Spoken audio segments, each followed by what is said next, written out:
안녕하세요. 9주차 첫 번째 강의에 이어서 9주차 두 번째 강의를 시작하도록 하겠습니다. 지난 시간까지 해서 음이온에 관련된 얘기를 다 말씀을 드렸고요. 이번 시간에는 피톤치드의 인체 생리 활성 기능, 즉 피톤치드의 기능에 대해서 설명을 시작하도록 하겠습니다. 자, 피톤치드는 지난 시간에 강의에 말씀드렸다시피 식물체에서 내는 모든 향의 총칭을 피톤치드라고 합니다. 피톤이라는 것은 식물이라는 의미를 가지고 있고, 치드라는 CID, 치드라고도 하고 사이드라고도 합니다만, 치드는 즉 죽인다 라는 의미를 내포하고 있습니다. 이 두 가지 의미를 내포하고 있는 단어가 합해져 가지고 합성어가 돼 가지고 피톤치드라고 합니다. 치드라고 쓰는 그 영어 단어를 보면은 보통 죽인다 라는 의미를 많이 가지고 있죠. 자, 시골에서 농민들이 쓰는 제초제 있죠. 제초제를 허비치드 또는 허비사이드라고 합니다. 허브는 우리가 풀이라는 뜻이고요. 우리가 그 향내나는 풀을 갖다가 허브 그렇게 얘기하죠. 그런 의미도 있지만은 풀이라는 의미도 있습니다. 그래서 허비사이드는 제초제를 의미하고요.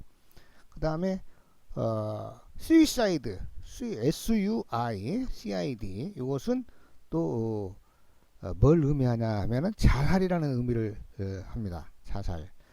그 자살도 죽는다는 그런 의미를 가지고 있죠. 그 다음에 또 어떤 것이 있냐, 사이드가 붙은 것들 중에 또 호미사이드라고 있어요. 호미사이드. 요것은 요것도 뭐 킬이라는 죽인다 라는 의미를 가지고 있습니다. 이같이 CID가 붙은 것은 죽는다 그런 의미를 가지고 있습니다. 그래서 피톤치드는 식물과 죽인다는 합성어를 가지고 있는데, 즉 식물에서 내뿜는 그 피톤치드 향이 어떤 미생물들, 특히 뭐 바이러스라든가 균이라든가 이런 것들을 죽이기도 하고 또는 침투하지 못하도록 방어한다는 의미를 가지고 있습니다. 그래서 지난 시간에 언젠가 그 레포트를 했는데 메커니즘에 대해서, 기작에 대해서 얘기했죠. 그 노린재는 냄새를 방어 기작으로 하고, 식물체는 피톤치드가 방어 기작이고, 그 다음에 오징어는 먹물이 방어 기작이고, 그러면 인간은 어떤 것이 방어 기작이냐라고 했을 때 뭐 면역력이라고 답하신 분들이 여러분 계시는데, 면역력보다는요, 그럼 호랑이가 달려들었을 때는 면역력으로 이깁니까? 못 이기죠. 뭘로 이깁니까? 바로 인간은 뭐가 자기 방어 기장이에요? 머리입니다. 머리, 뇌, 생각. 뇌에서 상황에 따라서 어떻게 반응해야 된다, 어떻게 해야 자기를 방어한다 라는 것을 뇌에서 명령을 내리죠. 싸우게 했으면 싸워라, 아니면 도망가게 했으면 도망가라, 아니면 무기를 이용하게 했으면 무기를 이용해라. 이런 식으로 뇌에서 상황에 따라서 방어를 할 수 있는 명령을 내리죠. 그것은 바로 방어 기작입니다. 인간의 방어 기작이라고 볼 수가 있죠. 아시겠죠? 자, 여러분들이 면역력이라는 것은 즉 조그마한 미생물들에 대해서는 면역력이라고 볼 수도 있죠. 건강을 지키기 때문에. 근데 그 면역력도 인간의 머리에 의해서 내가 운동을 많이 해가지고 면역력을 키워야겠다, 키워가지고 건강을 유지해야 되겠다, 이 건강 그것만 가지고 생각하면 면역력도 맞다고 볼 수가 있는데, 어떤 것들이 공격해 올 때 거기에 대한 방어 기작은 뭘로 해야 되냐, 즉 머리로 해야 된다 이 말입니다. 그래서 피톤치드는 식물체가 내뿜는 향의 총칭을 피톤치드라고 하는데, 이 식물체가 내뿜는 향은 즉 식물체 자신의 방어를 위해서 식물체를 공격하는 것들은 뭐예요? 대부분이 물론 이제 대형 동물에 의해서 공격받는 것은 어떻게 식물체가 향으로도 방어할 수가 없죠. 초식동물이 식물체를 뜯어먹을 경우에는 어떻게 방어해요? 향으로는 도저히 방어할 수가 없죠. 인간이 쑥을 뜯거나 또는 취나무를 뜯거나 할 경우에도 방어할 수가 없잖아요. 도저히 이길 수 없는 것들은 방어할 수가 없지만은 그래도 나름 식물체 나름대로 방어할 수 있는 것이 뭐이냐? 미생물 같은 거, 바이러스라든가 박테리아라든가 균이라든가 그다음에 조그마한 미세 동물들, 즉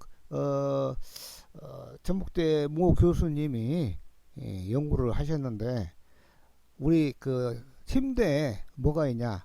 진먼지 진드기라는 것이 있답니다. 이 진먼지 진드기가 우리 몸에 피부를 이렇게 물고 해가지고 굉장히 가려움을 이렇게 만들어내고 가려움을 일으키고 가렵게 만들고 또 때로는 뭐 알레르기 반응도 일으키게 한다고 합니다. 근데 이 진먼지 진드기를 어디에다가 편백나무에서 추출한 그 물질에다가 놓으니까 이 진먼지 진드기가 힘을 못 쓰고 죽어가는 모습도 보인다고 그래요. 그건 바로 뭐냐? 이 편백나무에서 내뿜는 피톤치드 그 향이 우리 인간은 향기롭고 참 좋다라고 흡수하지만은 이 조그마한 미생물 같은 경우는 이런 향들이 굉장히 싫다는 거죠. 아주 적은 진먼지 진드기도 우리가 눈으로 보기가 힘들 정도죠. 이제 현미경 영상으로 봤을 때는 이제 그 움직이는 모습을 볼 수가 있는데요. 이와 같이 아주 미생물들은 이 식물체의 향으로 방어할 수 있다. 그리고 또 하나 내가 경험한 그 사례를 한번 말씀을 드리면은 늦여름철에 산에 가면은 산에 반팔 더우니까 이제 반팔만 입고 산에 갔을 때 조그마한 모기들 있죠. 이 조그마한 모기들이 소리도 없이 와서 뭅니다. 그러면 엄청나게 가렵죠. 크게 막 그 덧날 정도로 막 크게 부풀어 오르지는 않지만 조그만 주사 맞는 양만큼도 조금씩 그보다도 더 조금 부풀어 오르는데 굉장히 가렵죠. 그런데 산에 가면 산초나무 많이 있죠. 여러분 산초나무 아실랑가 모르겠습니다만 많이 아실 걸로 생각하고 설명을 드립니다만은 이 산초나무가 산에 가면 많이 있습니다. 이 산초나무 이파리를 훑어가지고 소문으로 막 부벼가지고 노출된 피부, 팔리라든가 노출된 피부에다가 막 문지르면 이 피부에 그 향이 묻어 있겠죠. 이 묻어 있으니까 이 조그마한 이 모기들이 좀 덜 달라들더라고요. 제가 그것은 언젠가 산에 갔더니 그렇게 반팔 입고 산에 갔더니 막 조그마한 모기들이 막 달라들어서 물길래 그런 실험을 한번 해봤어요. 그랬더니 확실히 덜 달라들더라. 냄새가 나니까. 이것이 바로 피톤치드의 역할, 기능이라고 볼 수가 있는데 그것을 이제 구체적으로 설명을 드리면 첫 번째는 항균 방충작용을 한다. 지금까지 말씀드린 것이 바로 항균 방충작용이라고 볼 수가 있습니다. 항균, 균을 저항 해가지고 균이 침투를 저항한다 이 말이지. 그 다음에 방충, 충의 침입을 방어한다 이 말이죠. 아까 산초나무 막 부벼가지고 피부에 문지르면은 모기가 덜 달라드는 것도 일종의 방충이죠. 그 다음에 진먼지 진드기도 일종의 방충이고, 그 다음에 아까 항균은 뭐 바이러스나 박테리아도 일종의 아주 미생물, 그 다음에 균류 같은 경우 이런 것들도 방어를 해주는 거죠. 그것이 이제 대표적인 피톤치드의 기능이라고 볼 수 있고, 그 다음에 두 번째는 스트레스 완화 하고 진정작용 4번에 나번하고 다번하고 같이 말씀을 드리면은 우리가 향을 코로 향을 맡으면은 굉장히 뭐라 할까 기분이 좋죠. 우리가 인간이 좋아하는 향이기 때문에 기분이 좋아요. 여러분들 집에서 잡냄새 제거하기 위해서 뭐예요? 향수를 뿌리거나 향수를 집안에 놓죠. 그 다음에 자동차에도 마찬가지고 화장실에도 마찬가지고요. 그런데 제가 좀 말씀을 드리고 싶은 것은 뭐냐면은 이 향내나는 향료를 갖다가 우리가 화학적으로 만든 향료를 사용을 않는 것이 가능한 사용 않는 것이 좋습니다. 자연 생성된 향, 즉 식물체에서 추출한 향은 좋지만 화학적으로 화학물질을 조합해 가지고 만든 향은 결코 그렇게 좋지가 않습니다. 그렇기 때문에 가능한 요즘에는 이제 가을철이니까 뭐가 향이 좀 진하냐면은 모과 있죠. 모과를 2개 따가지고 차 속에다 놓으면 모과 향이 굉장히 좋죠. 이 모과 향이 굉장히 좋은데 차 속에 이제 모과를 넣어놨을 때 차에 문 열고 들어가는 순간 모과 향이 싹 코로 스며 들어올 때 굉장히 기분이 좋죠. 이것이 바로 스트레스 완화되고 진정작용이 가능하다 이 말이죠. 진정작용. 그 다음에 또 이런 냄새 제거하는데도 냄새 제거하는 것이 아니라 냄새를 우리가 못 맡게 이걸로 차단을 뭐라 할까 이 피톤치드 향으로 우리가 싫어하는 냄새를 뭐라 할까 막아주는 것은 아니고요. 대체하죠, 대체. 응? 그래서 여러분들이 특히 추어탕 먹을 때, 또 보신탕 먹을 때 거기다가 뭘 집어넣습니까? 후춧가루 집어넣는다고 하죠. 그다음에 초피가루 집어넣는다고 하죠. 이 후춧가루나 초피가루 같은 것이 뭐냐? 거기에서 나오는 비린내를 우리 인간이 비린내는 싫어하잖아요. 그렇기 때문에 그것을 비린내를 캄프라치 하기 위해서 후춧가루를 또는 초피가루를 집어넣어 가지고 우리가 먹으면은 그 비린내 역겨운 냄새가 없이 맛있게 먹을 수 있기 때문에 그것을 넣어가지고 먹는 경우가 있죠. 이렇게 해서 이제 스트레스도 완화되고 진정작용도 가능하다. 그 다음에 콜레스테롤 생합성을 제어한다. 콜레스테롤이 높으면은 안 좋다고 하죠. 콜레스테롤 수치가 높으면은. 근데 콜레스테롤이 수치가 전혀 없어도 문제가 생깁니다. 어느 정도 수치가 있어야 돼요. 콜레스테롤이 어느 정도 있어야 돼요. 그래야 에너지가 생성이 됩니다. 근데 콜레스테롤이 대충 확실한 수치는 모르겠습니다만 200이 넘어버리면 안 좋다고 하죠. 근데 200 근처까지는 괜찮은데 그래서 콜레스테롤이 너무 없어도 안 되고 너무나 적어도 안 되고 여러분들이 먹는 것 중에 콜레스테롤을 상당히 높이는 물질이 뭐냐면 새우, 오징어, 또 계란의 노른자 이런 것들이 콜레스테롤을 높인다고 그래요. 자, 우리가 생각했을 때 새우, 오징어, 계란 이런 것들은 우리가 영양이 상당히 풍부한 식품이라고 얘기를 하죠. 이 영양이 풍부한 식품인데도 그것을 콜레스테롤이 높인다고 해가지고 안 먹는 사람, 이 체내 콜레스테롤 수치가 너무나 높으면 이걸 먹으면 더 높기 때문에 이 부작용을 일으킨다 이 말이야. 그래서 콜레스테롤이 또 적은 사람들은 이런 것을 먹여야 돼요. 그래야 힘을 쓴다 이 말이죠. 그래서 우리 체내에 어떤 물질들이 전혀 없는 것은 안 좋다 이 말이죠. 또 아주 높은 것도 안 좋다 이 말이죠. 적당하게 있어야 된다 이 말이죠. 적당하게. 이 적당한 것이 굉장히 중요하죠. 우리가 아무리 맛있는 것도 적당하게 먹어야지 너무나 많이 먹어도 안 되고 너무나 안 먹으면 또 영양 실조가 걸리고 적당하게. 적당한 것이 아주 중요한 건데요. 적당히가 얼마큼이냐 사람에 따라 또 다를 수 있겠죠.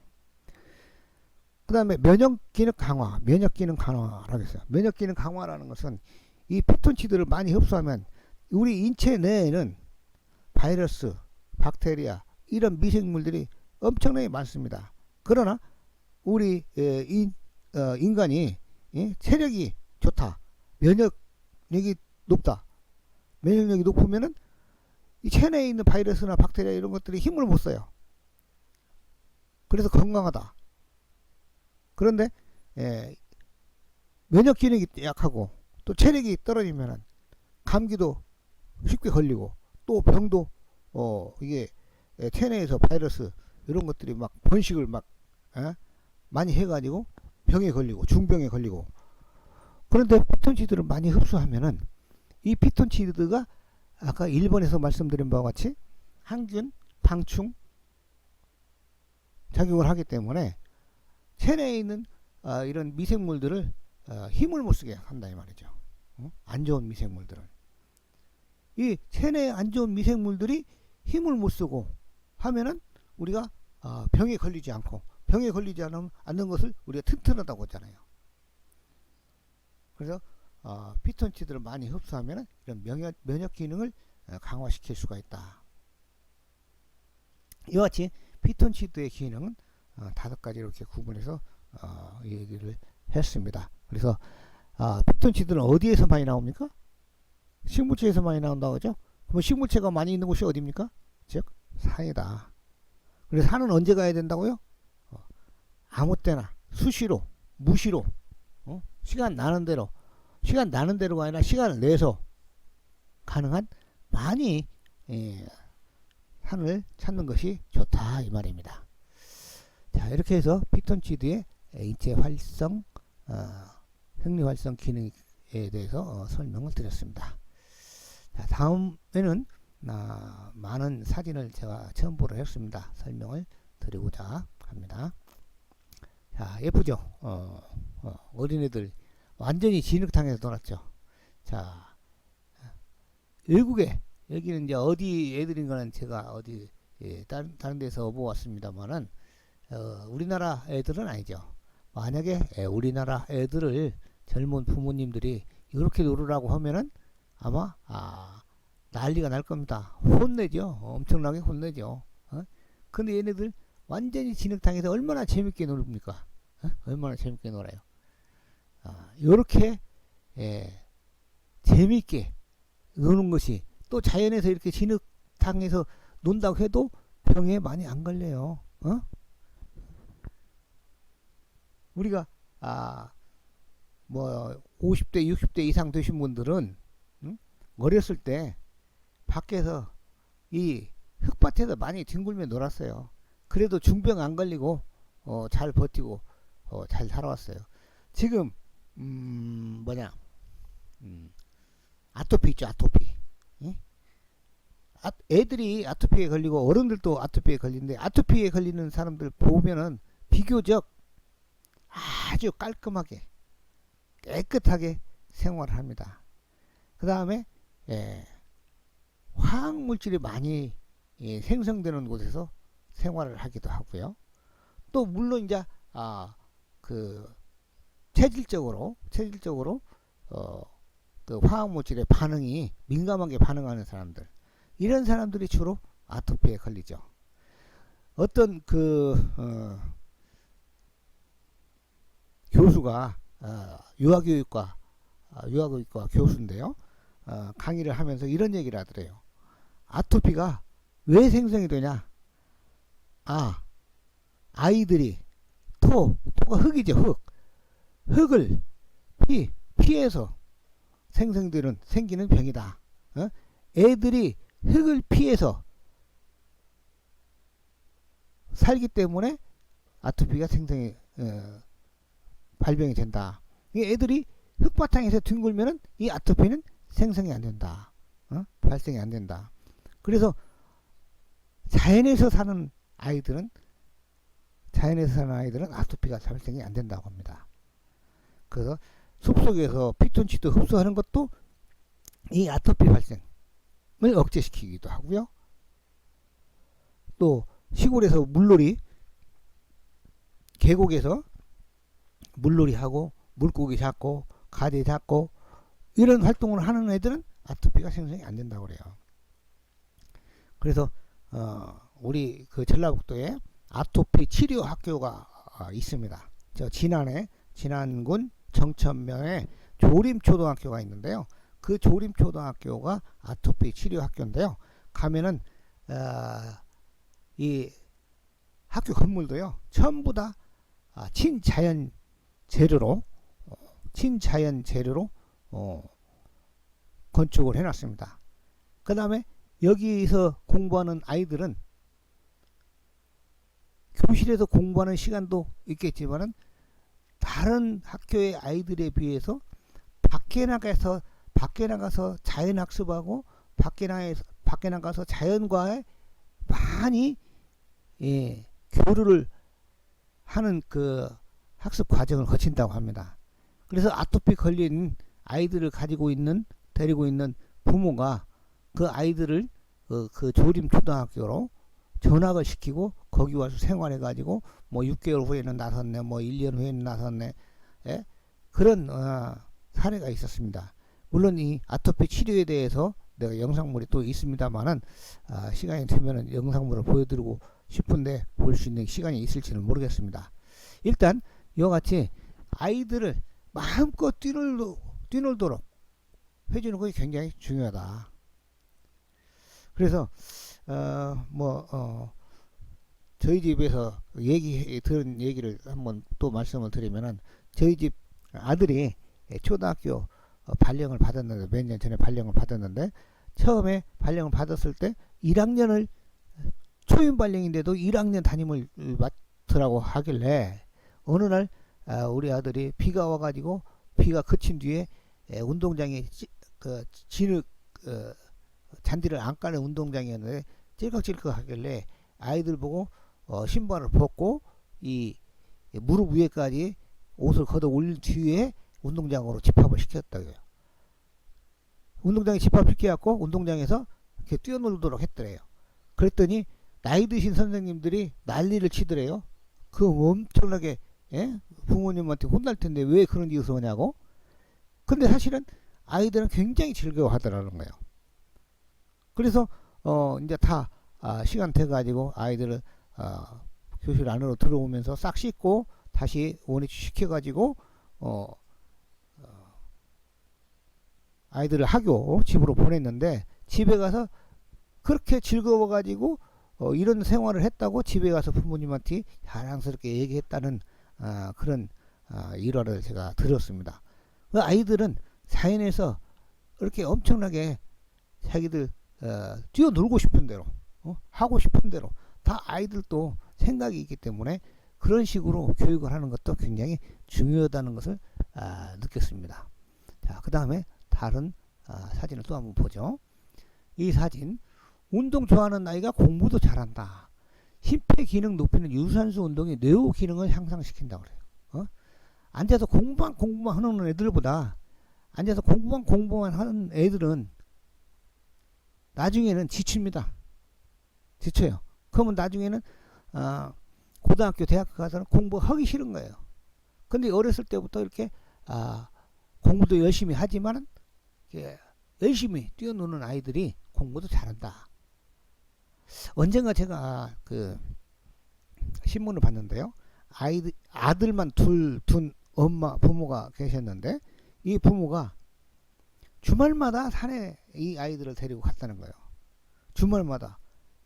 근데 도시에 사는 부모들은 주중은 물론이고 주말에도 공부하라고 막 다그치잖아요. 근데 그 주말마다 데리고 간 아이들이 학교에서 전부 다 둘 다 굉장히 우수한 성적을 유지하고 있다는 거예요. 주말마다 놀러 간다는 생각을 하는데도 불구하고 그렇게 주말에는 열심히 산에 다니면서 여러 가지 자연학습을 배우고 또 스트레스를 해소하고 학교 오면은 또 열심히 집중해서 공부를 한다는 말이죠. 근데 쉴 새 없이 노는 시간 없이 공부만 한다고 해서 공부를 잘하는 것이 아니다 이 말이죠. 아이들은 시간 맞춰서 공부하고 시간 맞춰서 뛰어놀고 이렇게 해야 신체도 건강하고 공부도 잘할 수 있다. 신체가 건강해야 공부도 잘할 수 있다. 이렇습니다. 신체가 건강하지 않으면 아프면은 아무런 의욕이 없죠. 건강해야만이 무엇을 의욕적으로 할 수 있고 적극적으로 할 수 있다는 거죠. 공부도 마찬가지입니다. 그래서 혹시 여러분들 주변에 뭐 아들, 딸 또는 손자들, 손녀들 있으면은 이와 같이 흙탕물에서도 또는 진흙탕에서도 뛰어놀고 운동장에서도 이렇게 열심히 뛰어놀면서 생활을 하는 것이 굉장히 좋다. 특히 이제 초등학교 때 너무나 공부하다가는 나중에 중학교, 고등학교 가서는 공부하기 싫어갖고 못하니까 초등학교 때는 가능한 많이 뛰어놀도록 하는 것도 중요하다라는 생각이 듭니다. 자, 그 다음에 자, 맛있게 생겼죠. 능이버섯인지 표고버섯인지 모르겠습니다. 이게 능이버섯 같으죠. 능이버섯. 그 다음에 여기는 더덕, 삼, 인삼인지 장류삼인지는 모르겠습니다만, 그 다음에 여기는 송이버섯. 야, 맛있게 생겼죠. 이게 건강식품이다 이 말이죠. 아주 건강식품이요. 요것 많이 먹고 싶어도 돈이 없어서 못 먹죠. 이거 능이버섯, 송이버섯은 엄청나게 비싸잖아요. 산삼도 장류삼도 상당히 비싸고요. 그래도 비교적 여기서 네 가지 중에서는 더덕이 비교적 싼데도 불구하고 더덕도 상당히 비싸죠. 더덕도 뭐 인삼 못지않게 건강식품이라는 거죠. 물론 이제 이 더덕이 야생에서 자랐으면 더욱더 좋고요. 야, 여기에서 보면은 균들이 또는 해충들이 잘 뜯어먹지 않는 것들이 있습니다. 이 더덕 같은 경우는 잘 안 뜯어먹습니다. 해충들이. 모르겠어요. 그 멧돼지는 더덕을 캐먹는지는 모르겠습니다만은 일반적으로 상처를 냈을 때 거기에 유액이 하얗게 나오는 식물체는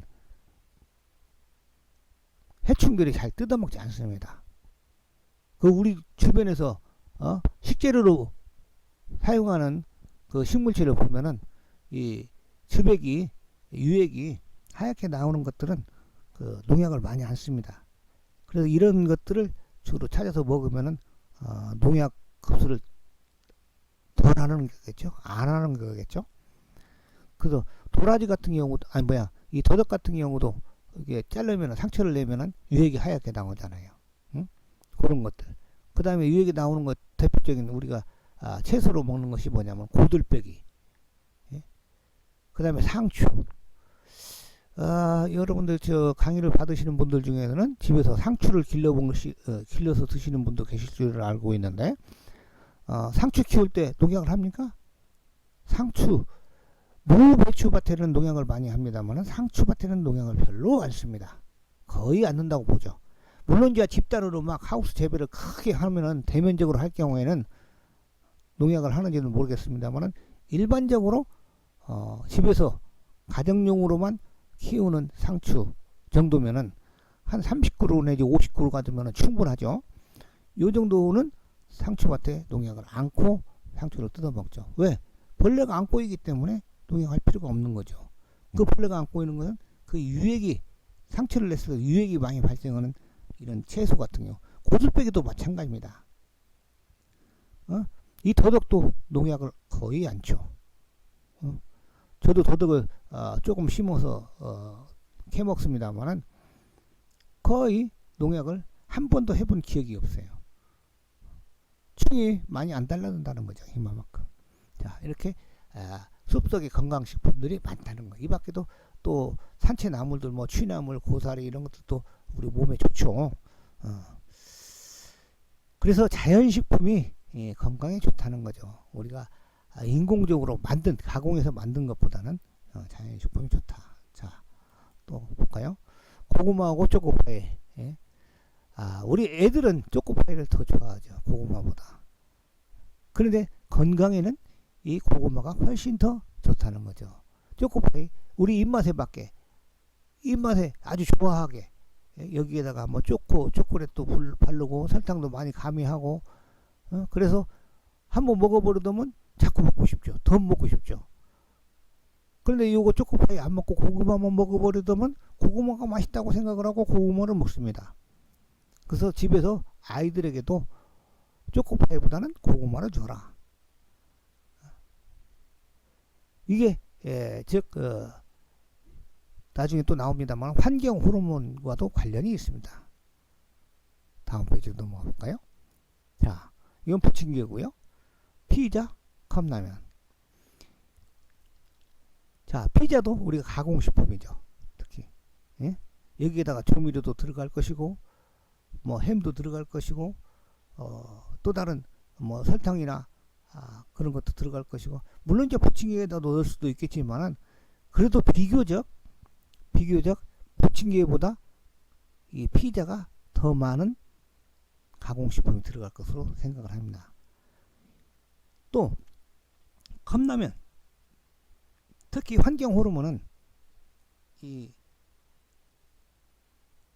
비닐이 열을 받았을 때 환경 호르몬이 많이 발생을 한다고 그래요. 비닐이 열을 받았을 때. 그럼 이 컵라면은 안에가 뭘로 되어 있습니까? 스티로폼으로 되어 있어요. 비닐로 되어 있고.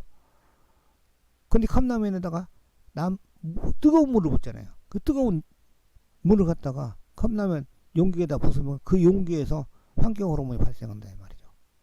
이 환경 호르몬이 인간에 흡수가 되면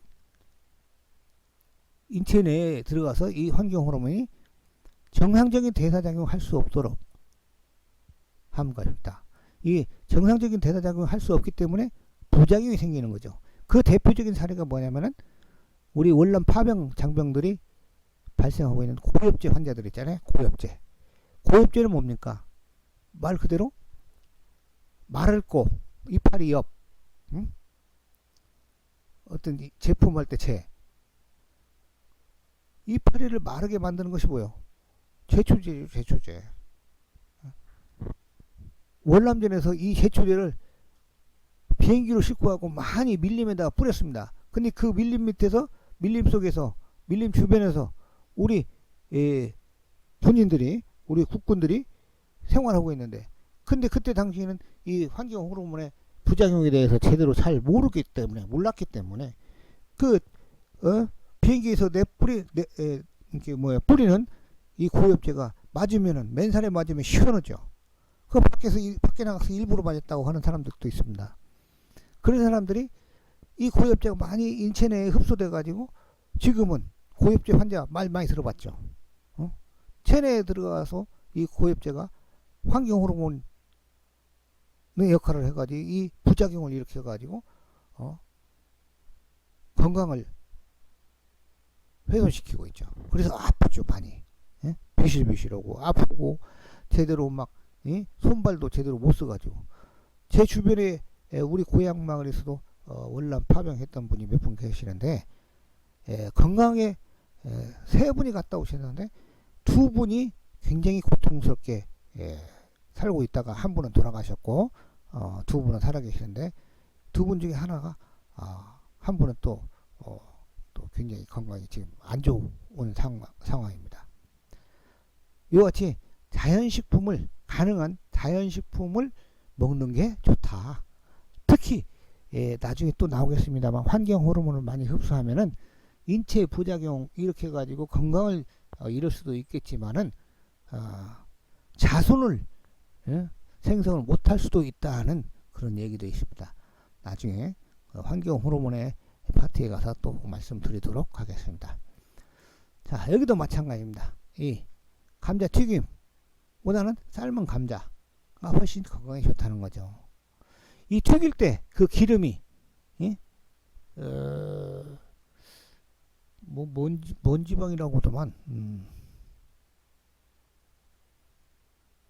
여하튼 튀김이 별로 좋지는 않다는 겁니다. 삶아서 먹는 것이 좋다. 뭐 우리가 튀겨 먹는 것이 많죠. 근데 우리 입맛은 튀겨 먹는 것이 더 맛있죠. 대표적인 것도 뭐 있냐? 우리 돼지고기를 삶아 먹는 것보다 이 삼겹살 구워 먹는 사람들이 많죠.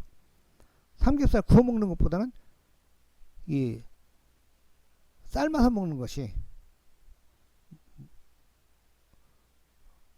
훨씬 건강에 좋다는 거죠. 우리가 그 김장하는 날 돼지 수육을 하죠. 수육을 푹 삶아가지고 김장 김치하고 같이 싸서 먹으면 굉장히 맛있죠. 그렇게 먹는 것이 삼겹살 구워 먹는 것보다 훨씬 건강에 좋다는 거죠. 그래서 자연식품을 가능한 자연을 벗어나서 가공된 식품보다는 자연에 가깝게 만들어진 식품이 우리 건강에 좋다. 자, 그 다음에 여기는 여러분들 내 얼굴을 잘 모르죠. 한 번도 본 적이 아마 이제 제가 2학년 때 그 현장 그 고창에 가서 강의했을 때 부분적으로 여러분들이 1학년 때 봤을랑가는 모르겠는데 잘 모르시죠. 이게 제 사진입니다. 제 사진인데 옆에는 뭐가 있습니까? 캥거루가 뛰어놀고 있죠. 이게 어디 가둬놓은 동물은 캥거루가 아니고 야생의 캥거루입니다. 저기 그 호주의 그랜피언즈 국립공원에 갔더니 이런 호주 하면은 캥거루, 그 다음에 코알라가 아주 유명하죠. 캥거루가 이렇게 막 그 잔디밭에 내려와가지고 풀 뜯어먹고 있어요. 그 처음에는 자동차 타고 지나가면서 캥거루 이렇게 많이 있길래 캥거루를 사육하는 줄 알았어요. 울타리처럼 거. 근데 가까이 가보니까 완전히 야생 캥거루더라 이 말이죠. 지난 시간에 조수보호 그 보건 휴양 효과 중에서 조수보호가 휴양 효과 보건 휴양 그 효과에 있다 그 그룹에 집어넣는데요. 자, 캥거루 옆에 보면서 참 한가롭고 뭐랄까 마음이 푹 가라앉는 그런 느낌을 받았어요. 아주 한가롭고 아주 그 캥거루가 풀 뜯는 모습이 정겹게 느껴지더라고요. 그 제가 카메라를 들고 몇 컷도 찍었는데 이 사진은 우리 와이프가 찍어준 사진입니다. 아주 아름다운 모습이죠. 우리나라에서도 이런 모습을 볼 수 있었으면 좋겠다는 생각입니다. 또한 여기도 어디 그 캠핑장에 가서 이렇게 캠핑을 하면서 사람들이 먹이를 이렇게 가지고 있으면은 이렇게 새들이 와서 먹이를 쪼아 먹습니다. 물론 이제 바닥에 있는 새들도 있겠지만은 여기 손바닥에다가 모이를 가지고 있으면은 새들이 날라와서 모이를 쪼아 먹습니다. 여기 머리에도 새가 있죠. 이 조그마한 새가 먼저 와서 여기에 모이를 쪼아 먹으니까 이 큰 새가 이 조그마한 새를 쫓아내 버리니까 이 조그마한 새는 이 머리 위에 올라가 앉아 있고 이 큰 새가 와서 쪼아 먹고 있습니다. 이런 모습도 아주 그 우리나라에서는 참 보기 힘든 모습이죠. 만약에 이런 모습을 가진 장소가 있다면은 우리나라에서는 굉장히 각광을 받는 관광지로 개발할 수 있지 않나. 이 새들도 가두어 놓고 키우는 새들이 아닙니다. 야생의 새예요, 야생의 새. 이 새들도 이렇게 모이를 주면은 이렇게 길들여진다 이 말이죠. 이렇게 사람 가까이 와서 모이를 쪼아 먹을 수 있을 정도로 길들여지죠. 우리나라에서는 그래도 가장 가깝게 접근하는 새들이 일반적으로 이제 비둘기를 상상할 수가 있는데요. 비둘기도 이렇게 손바닥에 모이를 놓으면 먹을 수 있을런가 글쎄요. 그런 모습은 우리나라에서 아직은 못 봤습니다. 한번 비둘기가 많은 곳에 가서 한번 시도를 한번 해보십시오. 아마 우리나라 사람들은 특성이 새가 손바닥에다 모이를 넣고 새가 와서 쪼아 먹으면 꽉 잡으려고 할 거예요. 그 잡으려고 할 때 그 순간에 새들은 도망가죠. 그것을 몇 번 겪어보면 다시는 와서 모이를 안 쪼아 먹죠. 아름다운 모습이죠. 자, 이렇게 해서 자연의 모습을 여러분들이 봤습니다. 지금 약 40분 정도 지났는데요. 공익적 효과적인 숲의 공익적 효과적인 마지막으로 기타 효과에 대해서 말씀을 드리고자 합니다. 기타 효과가 여기에다가는 이제 기타 효과라고 했습니다만은 이 기타 효과도 중요하지 않다는 것은 아닙니다. 이 기타 효과도 굉장히 중요한 것입니다. 그러나 따로따로 이렇게 구분시켜 가지고 어떻게 그룹핑을 할 수가 없어 가지고 이 기타 효과다가 구분을 시켜 놨습니다. 이 기타 효과에 대해서 5가지인데요. 다 설명하기에는 또 시간이 좀 모자랄 것 같으니까 하는 대로 하고 한 10분 정도 하고 이번 시간 마칠까 합니다. 기타 효과 중에 이제 방무 효과. 방무 효과는 뭡니까? 안개를 막아주는 거죠. 안개. 예? 자욱하게 낀 전면적으로 낀 안개는 막아주기가 좀 어렵습니다만은 이 안개가 뭐랄까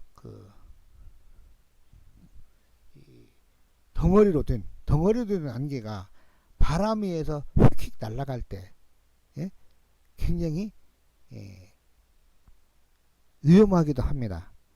제가 한 2006년도인가 우리 애들이 외국에 나갔다가 귀국할 때 그때 인천공항인가 김포공항인가 기억이 안 나는데요.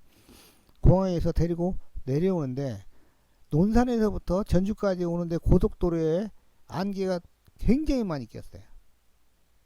근데 앞에 불과 한 20-30m 앞도 보기 힘들 정도로 꽉 끼었는데 그런데도 불구하고 이 덩어리 안개가 바람 위에서 휙휙 지나갈 때는 5m 앞도 안 보인다 이 말이죠. 그래서 굉장히 위험하다는 것을 내가 경험을 했습니다. 그런데 이 덩어리진 이 안개를 나무가 심어져 있으면 바람에 불어가지고 덩어리진 안개가 나무를 거쳐갈 때는 이 나무에서 분산이 되죠. 그러면은 이 덩어리 안개는 밀도가 높기 때문에 이 시야를 가릴 수 있지만 분산된 안개는 그 밀도가 낮기 때문에 이 시야를 확보가 할 수가 있죠. 그것이 바로 이제 방무 효과의 대표적인 사례라고 볼 수가 있습니다. 그 다음에 환경의 지표는 어떤 식물체가 있음으로 해서 그 지역의 환경을 우리가 추측할 수 있고 예측할 수 있다 이 말입니다. 즉 무슨 말이냐, 지표식물이라고 합니다만은 여러 가지 측면에서 봤을 때 기상학적으로 지표식물 또는 오염에 대한 지표식물, 대표적으로 이렇게 두 가지를 예를 들자면은, 첫 번째 기상학적으로 대표식물 보면은, 자, 침엽수 같은 경우는 일반적으로 약간 낮은 기온에서 잘 살아갑니다. 낮은 기온에서. 열대 지역에서는 침엽수를 볼 수가 없습니다. 여러분들 동남아에 여행 갔을 때 소나무 잘 봤습니까? 소나무 보기 힘듭니다. 동남아 지역에서. 이 소나무는 약간 겨울철에 최적 온도가 그래도 5도씨 이하로 떨어지는 경우가 있을 때 이 소나무가 생육이 가능한데요. 그 이상으로 계속 20도 이상을 유지하고 있는 지역에서는 소나무가 잘 자랄 수가 없습니다. 그런데 소나무가 있다는 것은 이 지역도 최저기온, 연중 최저기온이 낮을 때가 상당히 있구나 라는 것을 추측할 수가 있죠. 그러면 그 지역에는, 소나무가 자라는 지역에는 비교적 1년 내내 열대 지역은 아니구나 라는 것을 알 수가 있죠. 여러분들 이제 베트남에 내가 처음으로 2007년도인가 6년도인가 처음으로 갔는데, 베트남 하노이 가면은 뭐가 있습니까? 유명한 섬이 쫙 있는, 이름이 갑자기 생각이 안 나네요.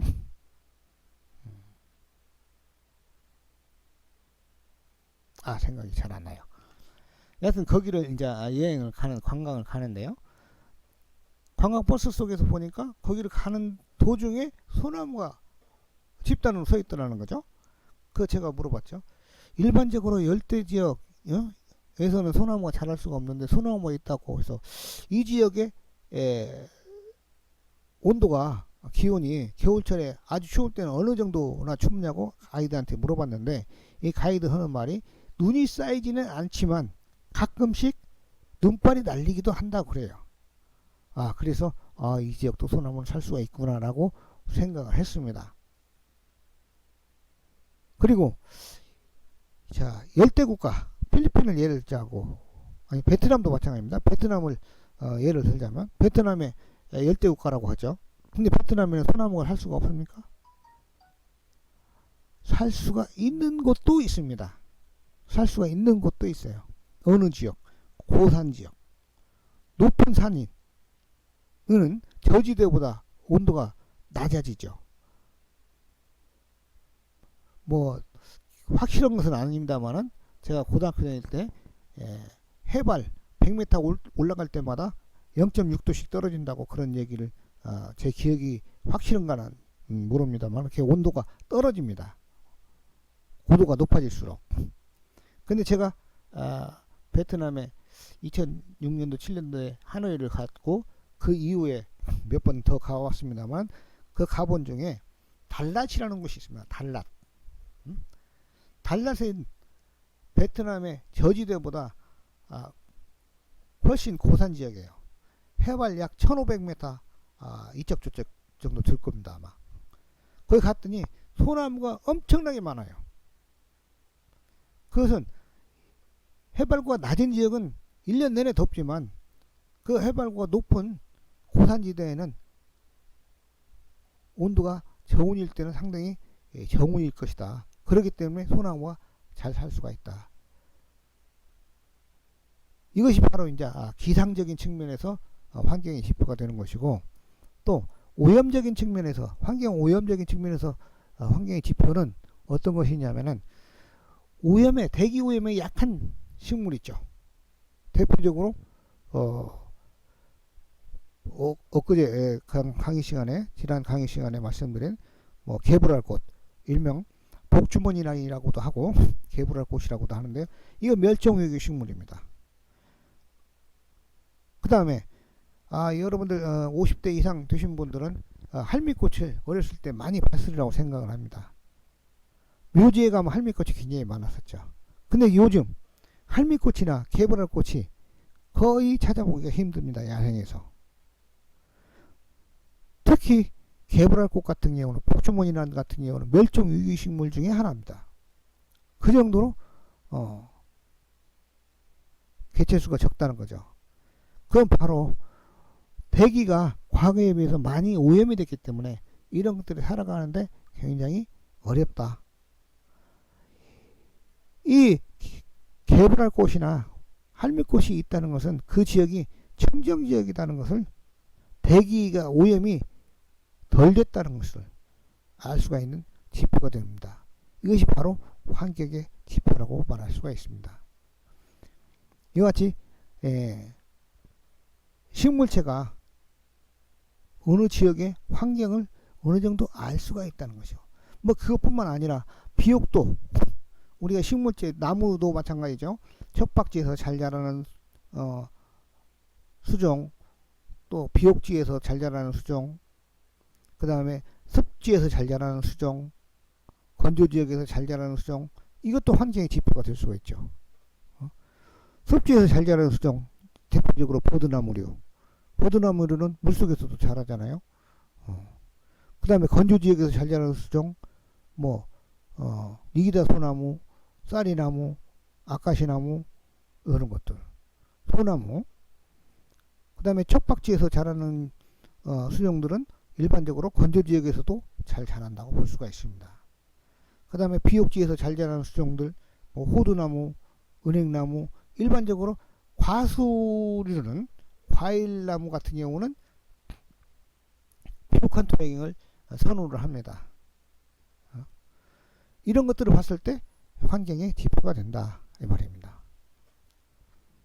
자, 오늘 여기까지 해서 약 50분 정도 강의를 했습니다. 9주차 두 번째 강의를 여기까지 해서 마감하도록 하겠습니다. 다음 시간에는 이제 10주차 첫 번째 강의를 하도록 하겠습니다. 언젠가 대면 강의가 이루어질이라고 생각을 합니다. 대면 강의를 하면은 여러분들의 모습을 또는 내 모습을 서로 보면서 얘기를 하면 더 좋은 강의가 되리라고 예측을 합니다. 가능한 빠른 시일 내에 대면 강의가 이루어졌으면 좋겠다 하는 바람을 하면서 오늘 강의 여기까지 마치도록 하겠습니다. 다음 시간에 기타 효과의 정수 효과부터 시작하도록 하겠습니다. 여러분 수고하셨습니다.